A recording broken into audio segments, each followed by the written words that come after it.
Alors, shalom à tous. Ce message est très important parce que c'est bien, nous sommes dans la transition, mais chers chrétiens du Gabon, la transition qui est arrivée là est un miracle de Dieu.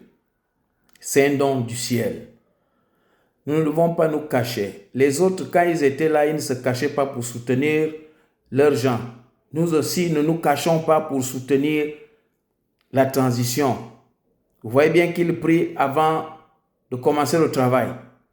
Nous ne nous cachons pas. Parce que même si aujourd'hui nous sommes contents, nous ne devons pas dormir. Parce qu'il y a des ennemis de la transition qui sont debout en ce moment pour voir comment renverser la transition.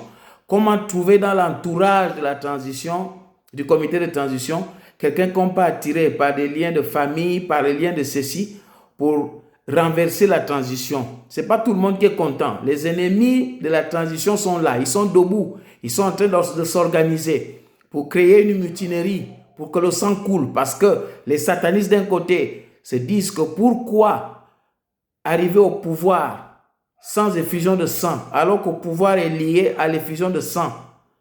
Pourquoi nous devons nous lever, nous les chrétiens, soyons debout dans la prière?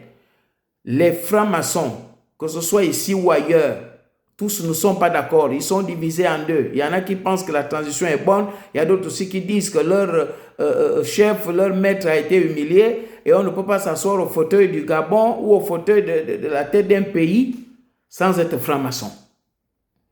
Je ne sais pas ce que la franc-maçonnerie nous a apporté pendant des années. Donc nous devons nous lever dans la prière pour soutenir la transition qui vient de Dieu. Soutenons la transition, prions sans cesse, prions. Les autres là, les serpieristes là, ils ne se cachaient pas quand ils soutenaient leurs gens. Donc vous aussi, ne vous cachez pas pour soutenir celui qui est là actuellement, pour que la transition aille. Et maintenant, à vous qui êtes dans la transition là, Oligué et son équipe, c'est Dieu qui a voulu que vous puissiez sauver le peuple. Si jamais un jour vous entrez dans la franc-maçonnerie, Dieu va vous vomir.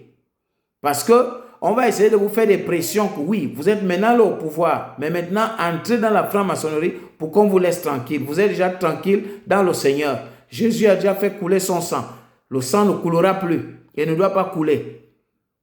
Et n'entrez pas dans les loges parce que parfois on arrive au pouvoir étant bien, mais après on commence à dire non, ce n'est pas incompatible. Non, non, non, c'est incompatible.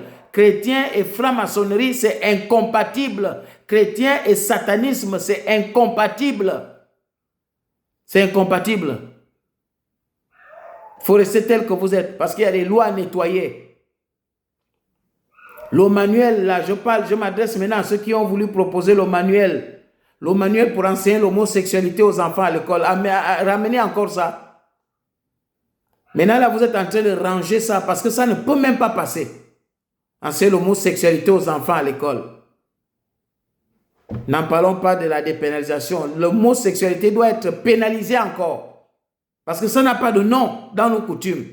On doit encore pénaliser ça. Donc voilà pour l'instant le conseil que je tenais à donner et aux chrétiens et au comité de transition. Shalom.